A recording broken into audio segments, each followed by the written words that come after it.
Hello students, मैं हूं Zubair Saifi and I welcome you to my YouTube channel orator institute of English. So जैसा कि आप जानते हैं, एलटी ग्रेड के लिए एमसीक्यू की एक सीरीज स्टार्ट की गई है जिसमें हम स्टार्टिंग में ड्रामा के ऊपर एमसीक्यूज लेकर आ रहे हैं। ये इसका 5th लेक्चर है, ये इसकी 5th क्लास है। लास्ट लेक्चर में हमने 163 तक के एमसीक्यूज जो है वो कवर कर लिए थे। अब इस वीडियो में 164 से एमसीक्यूज पढ़ाए जाएंगे। ठीक है। वीडियो का गैप हुआ एक लास्ट वीक में because I was positive with कोविड-19। तो ऑब्वियसली तो थोड़ा सा रेस्ट कर रहे थे, बीमार थे काफ़ी। ठीक, अब ठीक है। तो अब ये मंडे और थर्सडे 2 दिन शाम को 5 बजे ये वीडियोस दोबारा से कंटिन्यू हो रही हैं। देखते रहें इन वीडियोस को, शेयर करते रहें, चैनल को सब्सक्राइब कर लें। ठीक, और अपने फ्रेंड्स के साथ ज़रूर शेयर करिएगा। कमेंट करके बताइए ये क्वेश्चंस कैसे लगे। और मिलते हैं नई वीडियो में अब दोबारा से रेगुलरिटी के साथ मंडे और थर्सडे शाम को 5 बजे ये वीडियो आती रहेंगी। तो चलिए स्टार्ट करते हैं बिना टाइम को वेस्ट करे। न्यू बैचेस बने हुए हैं एलटी के और टीजीटी के। अगर आप ज्वाइन करना चाहते हैं तो व्हाट्सएप पर कांटेक्ट कर सकते हैं।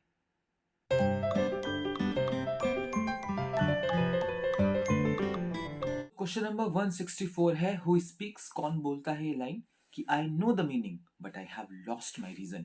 मुझे मीनिंग पता है लेकिन मैं अपना तर्क खो चुका हूं। ये कोटेशन एंटनी बोलता है। तो आंसर है इसका सी। आगे बढ़ते हैं 165। The word well lost a play is written by. एक प्ले का नाम है द वर्ड वेल लॉस्ट। ये किसने लिखा है? आंसर इसका बी है। ये जॉन ड्रायडन का ही एक प्ले है। Next 166, who is Hayavadana. Hayavadana कौन है? तो हयावदाना गिरीश कर्नाड जी का एक प्ले है जो आपके एलटी के सिलेबस में है। चैनल पर वीडियो है इसकी भी, अगर आपने नहीं देखा है तो आप देख सकते हैं। सो हयावदाना कौन है? A bird with two heads, एक ऐसा पक्षी जिसके 2 सर हैं। स्कॉलरली ब्राह्मण फैमिली, ये एक कोई ब्राह्मण परिवार है जो विद्वान है। अ हॉर्स फेस्ड ह्यूमन, ये एक ऐसा इंसान है जिसका चेहरा घोड़े का है। या ये एक ब्लैक स्मिथ लोहार का बेटा है। तो आंसर है इसका सी। हयावदाना एक ऐसे शख्स का नाम है जिसका मुंह जो है वो घोड़े का है। ठीक है। 167 पर चलते हैं। Who speaks the epilogue of the play all for love. कौन सा किरदार है जो एपिलॉग बोलता है ऑल फॉर लव की? एपिलॉग यानी कि जो कंक्लूजन होता है, जो किसी प्ले के लास्ट में कोई किरदार स्टेज पर बोलता है। तो आंसर है इसका सी। सैरापियन नाम का एक किरदार है इसमें, वो इसकी एपिलॉग बोलता है। 168 पर चलते हैं। Who is the narrator of the story. ये जो कहानी है हयावदाना गिरीश कर्नाड जी की, इस कहानी का नरेटर कौन है? तो आंसर है इसका सी, भागवत। तो भागवत नाम का एक किरदार है जो स्टेज पर आपके सामने रूबरू होगा और वो इस कहानी को कहना शुरू करेगा। 169, the play Hayavadana is originally written in. जो ये प्ले है हयावदाना, ये अंग्रेजी भाषा में नहीं लिखा गया था ओरिजिनली, इसे किसी और भाषा में लिखा था। आंसर इसका एक, कन्नड़ा। गिरीश कर्नाड जी जो है वो कन्नड़ राइटर है थे, अब डेथ हो गई उनकी रिसेंटली 1-2 साल पहले। तो कन्नड़ा भाषा में इन्होंने लिखा था और बाद में ये ट्रांसलेट हुआ था इंग्लिश में, इन्होंने ही किया था। 170, the play Hayavadana is divided into how many acts. ये जो प्ले है हयावदाना, ये कितने एक्ट्स में डिवाइडेड है? आंसर है इसका बी, 2 एक्ट्स। ये 2 पार्ट्स में डिवाइडेड है। 171, where do the men try to cut their heads off. यहाँ जो मुख्य जो किरदार हैं दो इस कहानी के अंदर, वो अपना सर कलम कर लेते हैं, सर काट लेते हैं, बलि देते हैं। वो कहां पर देते हैं ये दोनों आदमी? तो आंसर है इसका ए, द काली टेम्पल। ये काली माँ जो है, ठीक है, उनके मंदिर में ये बलि देते हैं अपनी।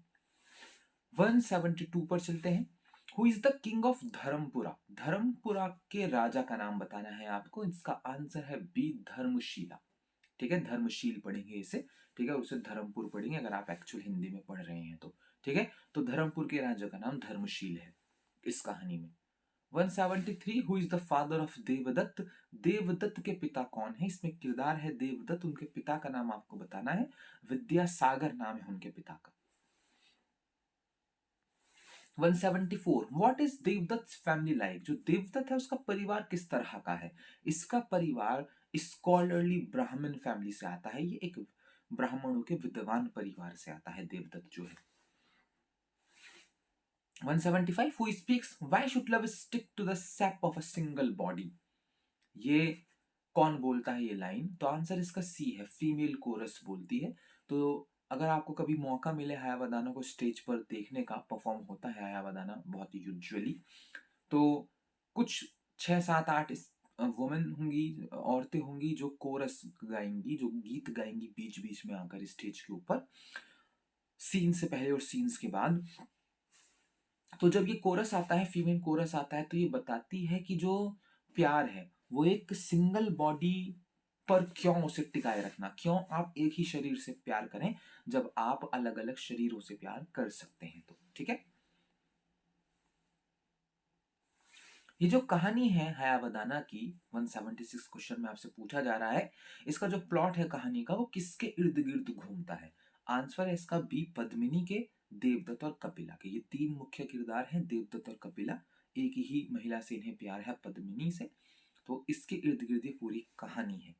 177 the major source of the play is. इस प्ले का मेजर सोर्स क्या है? गिरीश कर्नाड जी ने कहाँ इस कहानी को पढ़ा था या कहाँ से इंस्पिरेशन मिली थी? सोर्स क्या है? आंसर है इसका ए, कथा सरिता सागर। ठीक है, तो ये एक बहुत ही जाना माना स्क्रिप्चर है इंडियन माइथोलॉजी का, तो वहां से इसका सोर्स है इस कहानी का। ठीक है, तो किरदार ये वहीं से हैं और बस थोड़ा सा मोल्ड किया गया है और मॉडर्न टाइम की प्रॉब्लम्स को वो यहाँ इस कहानी में हयावदाना के जरिए बोल रहे हैं, लिख रहे हैं। 178 at Hackney Downs Grammar School in 1947 and 1948 Pinter played the roles of। तो हैरोल्ड पिंटर नाम का एक शख्स है, एक राइटर है जो आपके कोर्स में है एलटी के, जिनकी द बर्थडे पार्टी आपके सिलेबस में है। तो वो हैकनी डाउन्स ग्रामर स्कूल में रहे हैं और 1947-48 में वहाँ एक प्ले का आयोजन हुआ। उस प्ले में हमारे राइटर हैरोल्ड पिंटर ने कोई भूमिका निभाई थी। किसकी निभाई थी ये आपको बताना है। तो आंसर है इसका मैकबेथ एंड रोमियो। जी हाँ, इन्होंने मैकबेथ और रोमियो दोनों किरदार स्टेज पर निभाए हुए हैं। ठीक है। 179 which one of the following synonyms did Pinter not utilise. तो हैरोल्ड पिंटर ने काफी सिनोनिम्स का इस्तेमाल किया है, उपनामों का इस्तेमाल किया है। ऐसा कौन सा है इसमें से जिसका इस्तेमाल नहीं किया है उन्होंने? आंसर है इसका C, Harold Baron. Otherwise David Baron और हैरोल्ड पिंटा, इन दोनों सिनोनिम से तो हैरोल्ड पिंटर लिखा ही करते थे। ठीक है, तो सी इसका आंसर है, ये नहीं है। तो एक्चुअल में मैं एडवाइस करूंगा कि आप ये दोनों नाम याद रखें, डेविड बैरॉन और हैरोल्ड पिंटा। ये हैरोल्ड पिंटर के सिनोनिम्स हैं। 180 Pinter's first produced efforts as a playwright was entitled. Harold Pinter का फर्स्ट प्रोड्यूस एफर्ट कौन सा था? कौन सा था एक प्लेराइट के तौर पर, यानी एज अ प्लेराइट पहला प्ले कौन सा था उनका? आंसर है द रूम। ठीक है। 181 When the birthday party was first staged in 1958, the critics were generally। जब 1958 में पहली बार बर्थडे पार्टी को स्टेज पर दिखाया गया तो क्रिटिक्स का क्या रवैया था इसको लेकर? आंसर है इसका सी, हॉस्टाइल। जी हाँ, अच्छा रवैया नहीं था। और लिटरली मैं आपको बताऊं, ऑब्वियसली एलटी के बैच में ये पढ़ाया जाता है और बड़ा मुश्किल है इसे पढ़ाना, इसे कन्वे करना स्टूडेंट्स को, क्योंकि ये अजीब है। कुछ अजीब कैसे है यहां इस वीडियो में नहीं समझा सकते। ठीक है, ये एक पर्टिकुलर डिक्शन पर आधारित ये एक प्ले है और एक अलग जॉनर है, एक अलग किस्म है ये प्ले की, और उस जमाने में समझ में नहीं आया था। ये साइकोलॉजिकली प्ले चलता है, तो कोई ऐसी कहानी नहीं है मैकबेथ की तरह, ठीक है, और मर्चेंट ऑफ वेनिस की तरह कि आपको मजा आएगा, ऐसा कुछ नहीं है। ये आपको भौचक्का छोड़ देता है प्ले जब ये खत्म होता है तो। ठीक है, तो ये आपकी दिमागी कसरत कराता है। तो थोड़ा सा अजीब था उस वक्त के हिसाब से और क्रिटिक्स को पसंद नहीं आया था, लेकिन जैसे जैसे वक्त आगे बढ़ा इसने अपने फेम को छुआ और आज ये बहुत इंपॉर्टेंट और बड़ा फेमस प्ले है। ठीक है, the birthday party. 182 in the birthday party what is Max birthday present to Stanley. इसकी वीडियो भी है चैनल के ऊपर, द बर्थडे पार्टी की। आपने नहीं देखी है तो देख सकते हैं। तो इसमें दो किरदार हैं, मैग और स्टैनली। मैग स्टैनली को उसके बर्थडे पर कुछ गिफ्ट देती है, वो क्या होता है वो आपको बताना है। आंसर है इसका बी, अ टॉय ड्रम। ठीक है, ड्रम, ये ड्रम प्ले करता है तो ये बजाएगा भी एक सीन में, तो टॉय ड्रम दिया जाता है। 183, in which of the following films did Pinter appear as an actor? जी हाँ, हैरोल्ड पिंटर ने सिर्फ स्टेज पर एक्टिंग नहीं करी है, हमारा राइटर मूवी में भी आ चुका है। किस मूवी में आए हैं ये आपको बताना है। तो हैरोल्ड पिंटर ने एक मूवी की थी, मैन्सफील्ड पार्क। ठीक है, तो उसमें इन्होंने एक किरदार निभाया था। 184, Pinter's work has added two expressions to the contemporary lexicon Pinteresque and answer है पिंटर पॉज, 20 का। अब ये क्वेश्चन आपको समझना पड़ेगा, ठीक है, तभी आपको पता लगेगा कि आखिर यहां बात क्या हुई है। सो हैरोल्ड पिंटर ने कंटेम्पररी लेक्सिकन यानी कि समकालीन भाषा संपदा को, यानी समकालीन भाषा को दो एक्सप्रेशंस दिए हैं। ठीक है, एक कंट्रीब्यूशन दिया है अंग्रेजी भाषा को। दो वर्ड हैं, एक तो पिंटरेस्क और एक पिंटर पॉज। क्या है दोनों का मीनिंग समझ लीजिए। अभी जैसे मैं आपको बता रहा था कि ये साइकोलॉजिकल प्ले है, द बर्थडे पार्टी, इसी तरह का लिखा करते थे ये।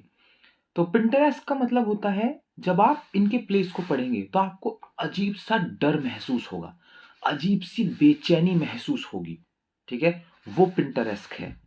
और इनके किरदार बीच बीच में पॉज लेते हैं, रुकते हैं, चुप होते हैं, इससे टेंशन क्रिएट होती है।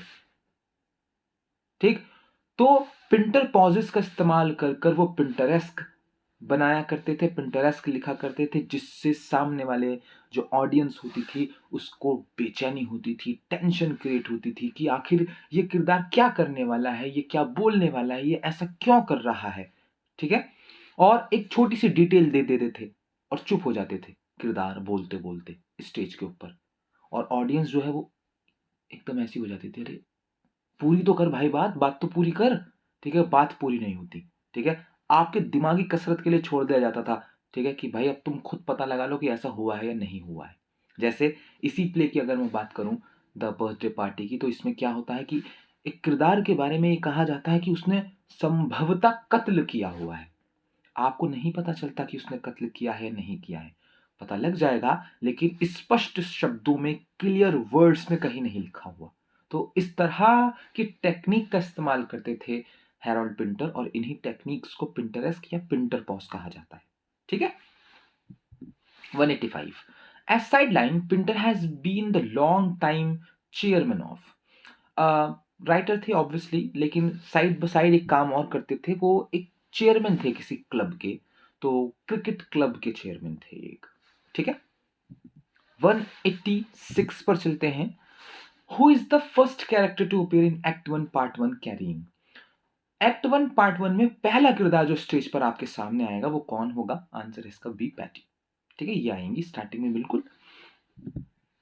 187, what is the relationship between Meg and Petey in the play? इस प्ले में जो मैग और पैटी का रिश्ता है वो आपको बताना है, तो आंसर इसका हस्बैंड एंड वाइफ का है। तो ये हस्बैंड एंड वाइफ है, पैटी और मैग। ठीक है, पैटी लड़का है। ठीक है, अभी लड़की वाला प्रोनाउन मेरे मुंह से निकल गया था। 188 पर चलते हैं। What is the piece from the paper Petey reads in act 1 para 1 regarding? तो ये जो हस्बैंड है पैटी, ये स्टार्टिंग में एक्ट 1 पैरा 1 में न्यूज़पेपर पढ़ रहे होते हैं पहले सीन में। तो न्यूज़पेपर में कौन सी खबर पढ़ रहे होते हैं ये? आंसर है इसका, अ बर्थ अनाउंसमेंट। ठीक है, एक बर्थ अनाउंसमेंट पढ़ रहे होते हैं कि शाही परिवार में बच्चे का जन्म हुआ है। 189, what kind of cereal does Petey eat at the beginning of the play? Play की स्टार्टिंग में जो ये किरदार है पैटी, ये एक अनाज खाता है, एक तरह का नाश्ते में। कौन सा अनाज खाता है? कॉर्नफ्लेक्स खाता है ये स्टार्टिंग में। 190, what does Meg say she assumes Stanley is doing during her conversation with Patty in Act 1 Part 1? Mag क्या एज्यूम करती कि स्टैनली क्या कर रहा होगा जब वो अपने पति पैटी से बात कर रही होती है एक्ट 1 पार्ट 1 में? आंसर इसका बी, स्लीपिंग। तो ये पति पत्नी बात कर रहे होते हैं। स्टैनली इनके यहाँ एक हाउस गेस्ट है जो ऊपर कमरे में सो रहा होता है, जो कि इसे लगता है मैग को कि शायद वो सो रहा होगा। ठीक है, 191, what does Macon and Goldberg accuse Stanley of killing? McKeon और गोल्डबर्न नाम के दो किरदार स्टैनली के ऊपर आरोप लगाते हैं किसी को मारने का। आंसर है इसका डी, हिज वाइफ। जी हाँ, स्टैनली के ऊपर आरोप लगता है, जैसे मैंने अभी बताया कि उसने अपनी बीवी का कत्ल किया है। 192, व्हाट निकनेम डज गोल्डबर्ग से हिज वाइफ कॉल्ड हिम? क्या निकनेम गोल्डबर्ग बताता है कि उसकी बीवी उसे इस नाम से पुकारती है? गोल्डबर्ग इसमें एक स्पाई है, एक पुलिस वाला है। आंसर इसका डी है, सिमी। सिमी नाम से इसकी बीवी से पुकारती है। ठीक है, तो ये थे ड्रामा के क्वेश्चंस 192। अब हम अगला सेक्शन स्टार्ट करेंगे, ठीक है, एलटी का, और मोस्ट प्रोबेबली शायद पोएट्री के क्वेश्चंस आएंगे अब आपके सामने। अब इसका मतलब ये नहीं है कि ड्रामा के सिर्फ 192 क्वेश्चंस ही हम आपको पढ़ाएंगे। अभी ये पहला दौर चल रहा है, तो अभी पहले इस दौर को खत्म कर लें, ड्रामा, पोइट्री, प्रोस, फिक्शन, ठीक है, इनके क्वेश्चंस कर लें, फिर एक नया दौर स्टार्ट करेंगे, फिर से ड्रामा के क्वेश्चंस लेकर आएंगे। ठीक है, तो नेक्स्ट वीडियो जो होगी वो शायद पोइट्री के एमसीक्यूज पर होगी। एलटी ग्रेड के लिए बने रहिएगा और चैनल को सब्सक्राइब कर लें, वीडियो को शेयर कर दें, ठीक है, अपने फ्रेंड्स के साथ प्लीज़। और बैचेस हैं बने हुए एलटी के और टीजीटी के, और ज्वाइन करना चाहते हैं तो ज्वाइन कर सकते हैं। व्हाट्सएप पर कांटेक्ट कर लें, व्हाट्सएप नंबर नीचे डिस्क्रिप्शन बॉक्स में है। ठीक है, तो मिलते हैं बहुत जल्दी नई वीडियो के साथ।